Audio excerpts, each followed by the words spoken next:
And coming up next, we would like to invite the head of Global Alliances at Linaro, Rob Coombs, to talk about media tablet market trend. 掌声欢迎。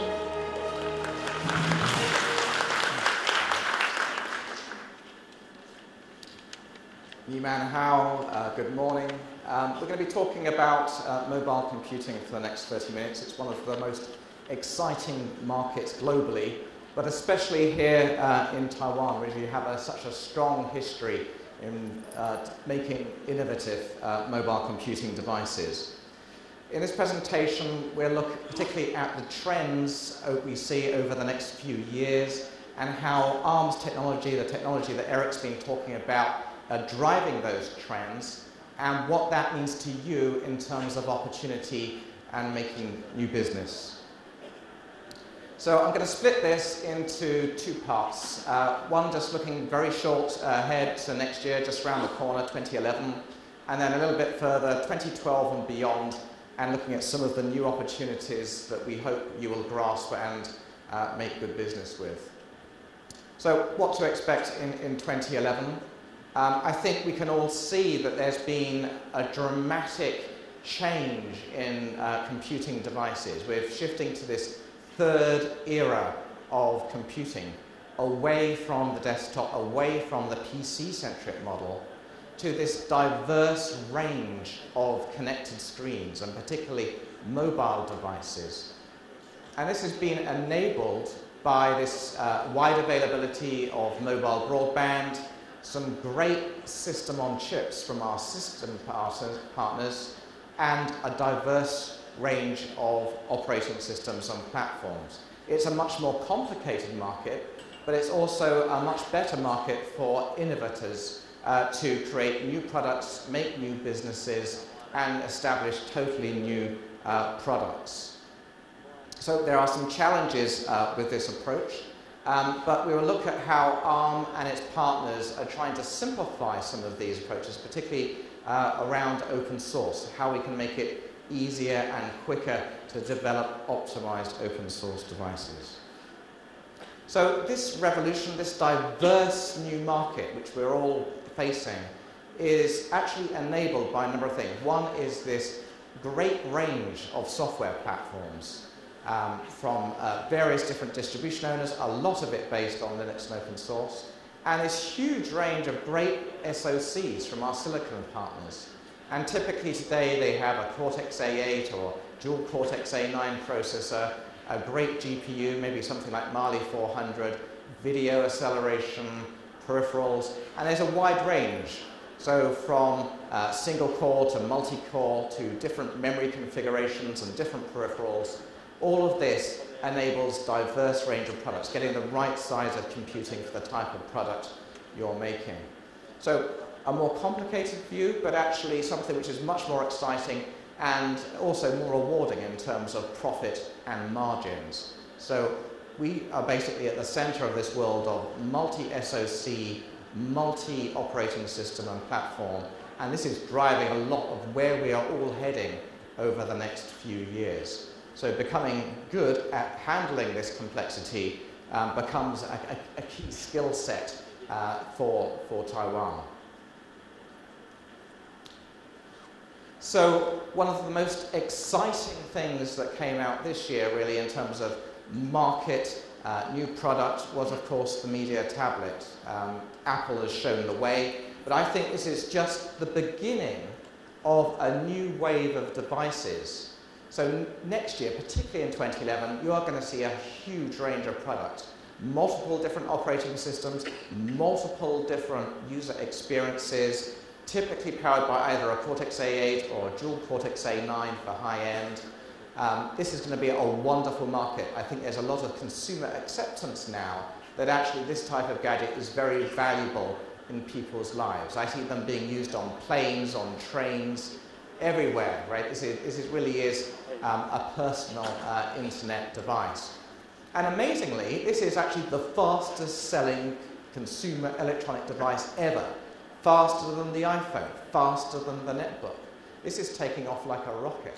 And this will only accelerate further next year with, say, more different, different Linux-based platforms, particularly, on a different range of SoCs. Very exciting market, and a lot of interest from ODMs and OEMs in addressing this. So I think particularly things like Google's next releases on Android around Honeycomb. You can see what MeeGo are doing, and WebOS, and multiple different platforms. This is going to be very, very exciting indeed. And a lot of this capability is being driven by the roadmap that Eric talked a little bit about. So the doubling of performance every 12 to 18 months continues. So going from an ARM11 to a Cortex-A8 was a big jump in performance point. And the devices that you are playing with today, the media tablets, the high-end smartphones, they are nearly all Cortex-A8. But 2011 sees the jump to dual-core Cortex-A9. And that's very interesting. Okay, there's a big jump in performance point, but it's also something that the software developers in Taiwan need to appreciate and start getting used to.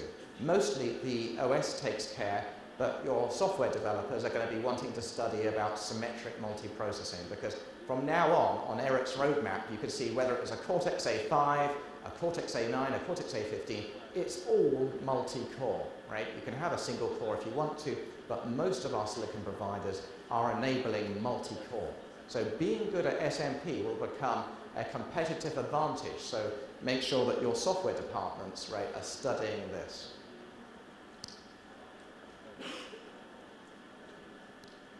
And Eric talked a little bit about how multi-core can help the user experience. And I think the good example here is, if you're listening to internet radio, you're browsing, just by having 2 cores, the browser can effectively take up 1 core and stop being time sliced.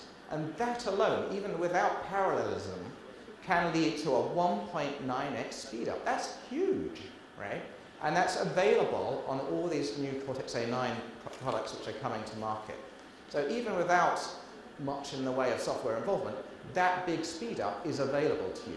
And that's only going to get better with technologies like HTML5, which are inherently able to be parallelized. So very, very exciting future.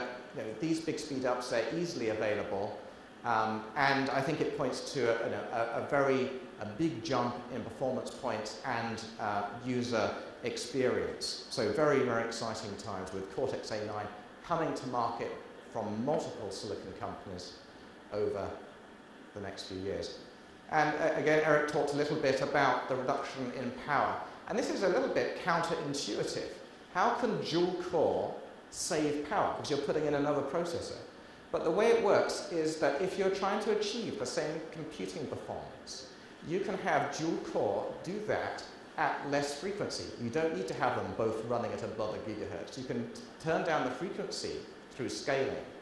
And that scaling of lowering slightly the voltage and reducing the frequency slightly gives a significant improvement in battery life. Okay, so the example here is 2 cores doing the job of 1 core, slightly slower, turn down the frequency, turn down the voltage, you get the square effect on the voltage, and you get this massive saving in energy, which relates to a longer battery life. So dual core, not only significantly higher performance, but also capable of extending your battery life significantly. This is really interesting technology for mobile computing, and it will be at the heart of what we do moving forward. Nearly all the devices coming out from our silicon partners for this type of product range are dual core, triple core, even quad core devices. So really key technology for 2011. And our silicon partners are providing you many options. They're providing single core A9s, dual core A9s, triple core, quad core. They're offering different sizes of GPUs, right? Different ranges of GPU performance, different video performance, different memory architectures. Some of them are 64-bit for really high bandwidth, larger computing devices, and some of them are smaller and lower power. So that gives OEMs and ODMs huge choice in the type of silicon they're choosing. They can get the right size computing for their device. So that enables diversity, that enables product differentiation, and it enables you to get market share. Not everything has to look the same in this new third wave of computing.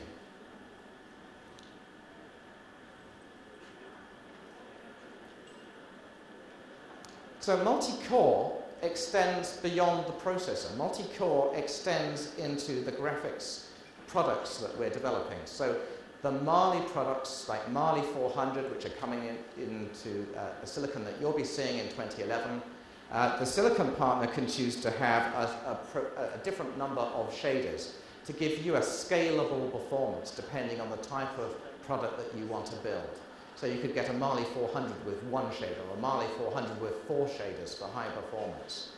And again, it's about getting that right size computing.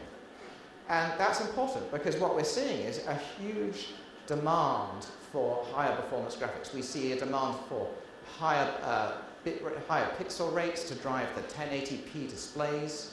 And we also see the need for better gaming performance and wonderful user experience on the user interface. And all of these things together are driving maybe a 40x increase in performance, but at the same power budget. And that's really tough. And the way to crack that problem is to think about parallelizing and multi-core, in this case, multi-core shaders. So you get multi-core for Cortex-A9 and beyond, Cortex-A5, Cortex-A15. You also get multi-core in the GPU, and together they provide this enormous jump in performance, but still in very, very small power envelope. So partnership is at the heart of what ARM does. So we work, our software team at ARM and our wider ecosystem, we work together, we work on web components, we work on the browsers, we work on the plugins, we optimize those for the latest ARM processors. Right? That's using technology like Neon and Thumb2 and SMP.